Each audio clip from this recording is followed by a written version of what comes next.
Hello আমার class 7 এর প্রিয় ভাই বোনেরা, তোমরা সবাই কেমন আছো? আশা করছি তোমরা সবাই ভালো আছো এবং ভালোভাবে পড়াশোনা করছো।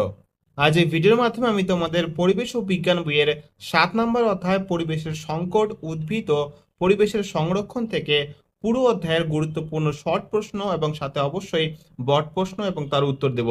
এক কথায় এই চ্যাপ্টারের পুরো সাজেশন আজ এই ভিডিওর মাধ্যমে আমি তোমাদের দিতে চলেছি, তাই তোমরা অবশ্যই প্রথম থেকে শেষ অবধি পুরো ভিডিওটি মনোযোগ সহকারে দেখবে। সবার প্রথমে আমি তোমাদের শর্ট প্রশ্নগুলি দেখিয়ে দিচ্ছি, তোমরা ভালোভাবে দেখে নাও। তোমাদের প্রথম প্রশ্ন হলো, আবহাওয়া ও জলবায়ু পরস্পর সম্পর্কযুক্ত কেন? উত্তর, আবহাওয়া জলবায়ু পরস্পর সম্পর্কযুক্ত কারণ জলবায়ু হলো আবহাওয়ার দীর্ঘ সময়ের গড় অবস্থা। 2 নম্বর প্রশ্ন, আম গাছে কখন মুকুল আসে? উত্তর, আম গাছে সাধারণত জানুয়ারি ফেব্রুয়ারি মাসে মুকুল আসে।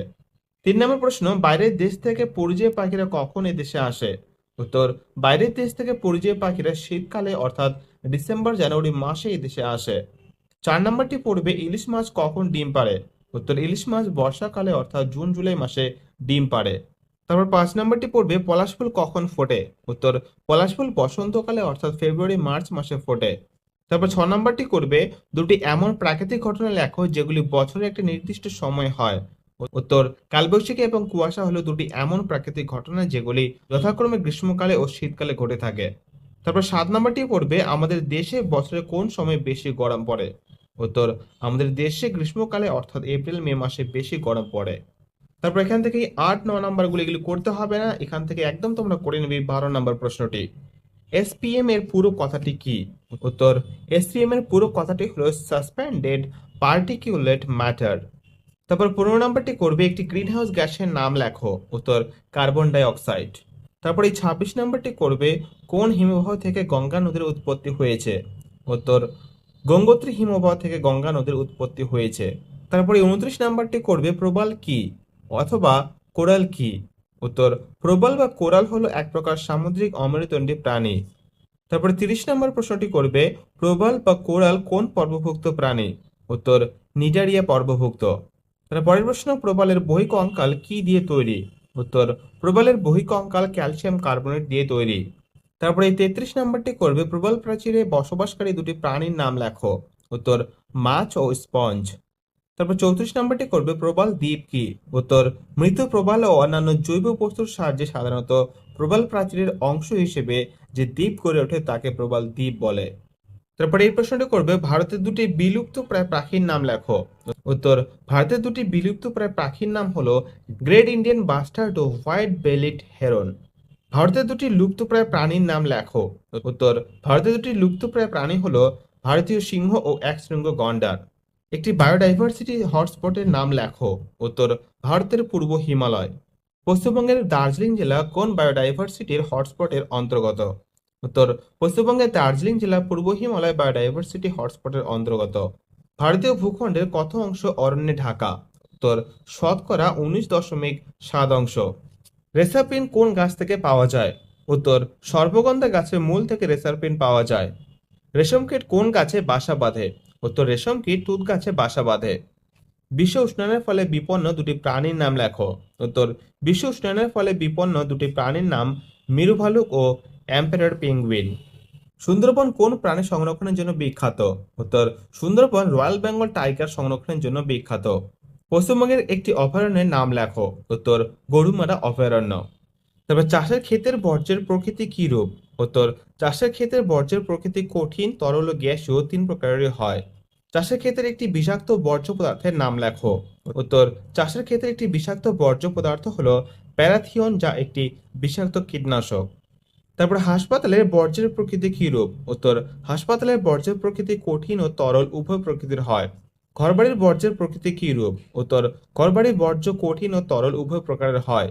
মাছি দ্বারা সংক্রামিত রোগগুলি কি? উত্তর, ডায়রিয়া ও কলেরা। তারপর ইঁদুর কোন রোগের বাহক হিসেবে কাজ করে? উত্তর, প্লেগ রোগের। তারপর এটি করবে, কোন 3টি বিশ্ব পরিবেশ দিবস রূপে পালিত হয়? উত্তর, 5ই জুন 3টি বিশ্ব পরিবেশ দিবস রূপে পালিত হয়। তারপরে শেষ শর্ট প্রশ্নটি হলো, ভারতের সবচেয়ে পুরনো জাতীয় অরণ্যের নাম কি? উত্তর, ভারতের সবচেয়ে পুরনো জাতীয় অরণ্যের নাম করবেট জাতীয় উদ্যান। ওকে আমার প্রিয় ভাই বোনেরা, এই ছিল তোমাদের চ্যাপ্টারের সকল গুরুত্বপূর্ণ শর্ট প্রশ্ন এবং তার উত্তর। এবার আমরা দেখে নেব এই চ্যাপ্টারের গুরুত্বপূর্ণ বড় প্রশ্ন এবং তার উত্তর। তোমাদের প্রথম বড প্রশ্ন হলো আবহাওয়া বলতে কি বোঝো? এর উত্তর তোমরা এখান থেকে করে নেবে। দেখো এই বড প্রশ্নের উত্তরগুলো আমি তোমাদের বলে বলে দেখাচ্ছি না, তোমরা ভালোভাবে দেখে নেবে এবং এখান থেকে নিজেরাই ভালো করে লিখে নেবে। আমি শুধুমাত্র তোমাদের প্রশ্নগুলি দেখিয়ে দিচ্ছি। তারপরে এই প্রশ্ন করবে আবহাওয়া জলবায়ুর মধ্যে পার্থক্য লেখো। ভেরি ভেরি ইম্পর্টেন্ট তোমাদের এই প্রশ্নটি। তারপরে গুরুত্বপূর্ণ একটি প্রশ্ন হলো জলবায়ু বলতে কি বোঝো?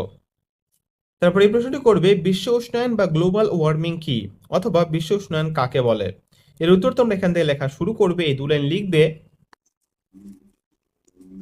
তারপরে এখান থেকে তোমরা শেষ করবে। বিশ্ব উষ্ণায়নের জন্য দায়ী গ্যাসীয় পদার্থগুলির নাম লেখো। অনুরূপ প্রশ্ন পরিবেশের এমন দুটি প্রাকৃতিক গ্যাসীয় পদার্থের নাম লেখো বিশ্ব উষ্ণায়নে যাদের ভূমিকা আছে। এর উত্তর তোমরা এখান থেকে করে নেবে। তারপর এটিও করবে বিশ্ব উষ্ণায়নের অন্যতম কারণগুলি কি কি। গ্লোবাল ওয়ার্মিং বা বিশ্ব উষ্ণায়ন নিয়ন্ত্রণের উপায় কি, এই প্রশ্নটিও তোমরা ভালোভাবে করে নেবে। তারপর এটি করবে প্রবাল প্রাচীর কি, এর উত্তর তোমরা এখান থেকে 2 লাইন লিখবে, তারপর এখান থেকে এটুকু করে নেবে। তারপরের প্রশ্ন জলবায়ু পরিবর্তনের প্রভাবগুলি লেখো। ভেরি ভেরি ইম্পর্টেন্ট একটি প্রশ্ন হলো জীববৈচিত্র্য কাকে বলে?